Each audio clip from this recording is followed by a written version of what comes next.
여러분, 한국전력의 적자 탈원전 때문에 엄청 커졌죠. 그런데 시장의 예측치보다가 무려 말입니다 14.8%나 웃도는 적자 규모가 발표가 됐습니다. 와우, 독박이라고 할 수가 있겠죠. 5조 8,600 1억 원의 적자입니다. 2021년이 말입니다. 시장에서는요 5조 정도 날 거라고 생각을 했어요. 5조 한 1,006억 원 정도, 이게 시장 전망치였거든요. 그런데 시장의 전망치보다가 무려 말입니다 14.8%나 늘어나니까 아이고 이거 봐라, 저희 거의 경악스럽네, 이렇게까지 이야기가 나오는 겁니다. 14.6%니까 엄청난 숫자잖아요. 14.8%니까.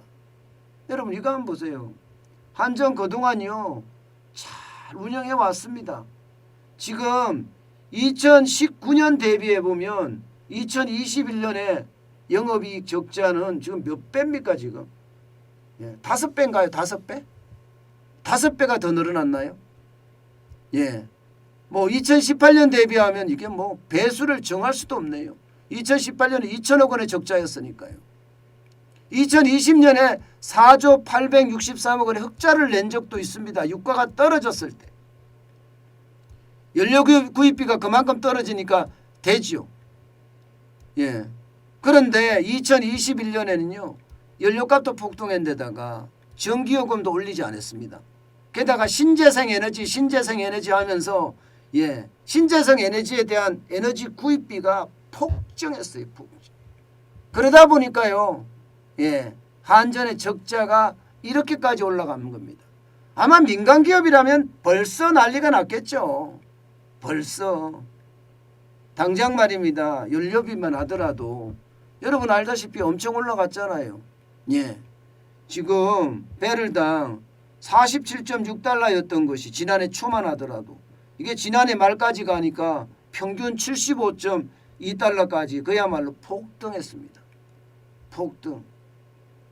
여기에다가 여러분 이거 있잖아요. 이거 신재생 에너지 구입 가격도 여러분 2021년 7월만 하더라도요 29,542원이었습니다.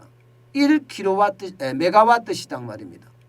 그런데 지금 2022년 2월에는요 1메가와트 시당 5만 102원입니다. 그럼 지금 얼마나 올랐습니까? 거의 2배 가까이 올랐죠. 그러면 여러분 생각을 해보세요. 한전이 한국전력은요 전기를 도매로 사서 민간에다 뿌리거든요. 도매로 어디서 사느냐? 한국수력원자력에서 사들이고요. 그리고 발전사 4개 있습니다. 중부발전, 서부발전, 발전소에 사들이고요. 그 다음에 신재생 에너지라고 해서 태양광이나 풍력으로 하는 데서 사들입니다. 이렇게 사들인 전기를 모아다가 전국에다가 판매를 하는 게 한국전력이거든요. 그런데 이 한국전력이 이게 사는 가격이 비싸지면 당연히 적자가 날 수밖에 없어요. 왜? 전기요금을 못 올리니까. 자, 4개 발전사로부터 전기를 사들이는데 4개 발전사는 전 세계에서 석탄이며 LNG며 기름을 수입에다가 발전소를 돌려서 전기를 만들어내거든요. 그러면 유가가 올라가면, 가스 가격이 올라가면, 석탄 가격이 올라가면 발전 비용이 더 올라가고 도매 가격은 더 올라가겠죠. 당연히 올라갑니다. 당연히. 그러니까 비싸지는 거고요. 게다가 신재생 에너지라고 하는 태양광이나 풍력에 대한 것도 사들이는 가격이 계속 올라가기 때문에 올라갈 수밖에 없는 겁니다. 사들이는 가격이. 사실 말입니다. 한국 수력 원자력이 있잖아요. 우리가 원자력을 많이 이용을 했으면 이렇게까지 쉽게 말하면 박살날 필요는 없거든요. 발전 단가도 원자력이 쌀 뿐만 아니라 대한민국의 기술력이 그 어느 때보다 진짜 대단한 게 우리 원자력 기술 아닌가요? 그런데 그 기술을 다 버리고 말입니다. 탈원전 하면서 완전히 버려버리면서 우리는 전기가 그만큼 비싸게 생산되고 있다는 뜻입니다. 이렇게 되면 한전의 적자는 앞으로도 계속 날 거예요. 지금 보세요. 문재인 정부 들어와서 적자가 얼마나 났는지 거의 40조가 더 늘어났죠. 40조가. 여러분 40조가 더 늘어났어요. 박근혜 정부 4년 동안에는요. 오히려 한전의 적자가 줄어들었습니다. 쉽게 말하면 합리적으로 운영을 했다는 뜻이에요. 그러나 문재인 정부 들어와서는 40조가 늘어났으니까 이게 여러분 한 기업의 부채가 146조라는 게 이해가 됩니까? 한 기업의 부채가 146조라는 건 여러분 망해야 되는 거예요. 망해야 되는 거예요. 작년까지만 해도 132조였어요. 그런데 2021년에 146조까지 올라갔으니 이게 뭐 탈원전으로 독박을 써도 아주 제대로 썼다 이렇게 이야기할 수가 있겠죠. 저는 정책이라는 게 그래요. 그리고 나라의 정책이라는 것은요. 세상이 변하잖아요. 세상이 변하기 때문에 대통령 공약 굉장히 중요하지만 세상의 변화에 따라서 바뀌어야 됩니다. 원자력만 하더라도 여러분 유럽에서는 녹색에너지로 지금 편입이 됐습니다. 녹색에너지로.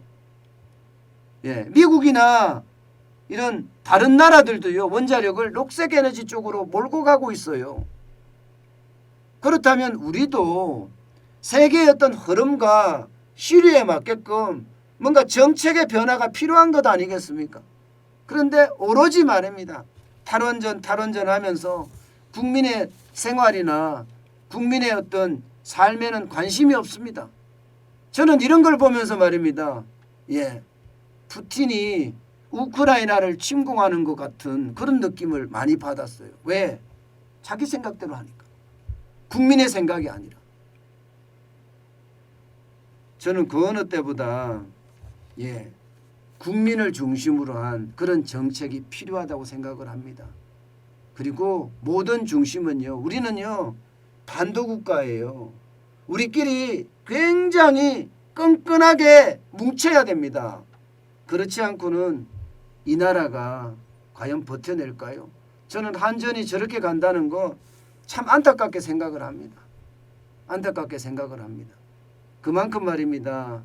정책 불통이 한전을 쉽게 말하면 가장 뼈아픈 회사로 만들었다. 저는 그렇게 말씀드릴 수가 있을 것 같아요. 매출이요? 매출도 엉망입니다. 여러분 보세요. 매출도 엉망이잖아요.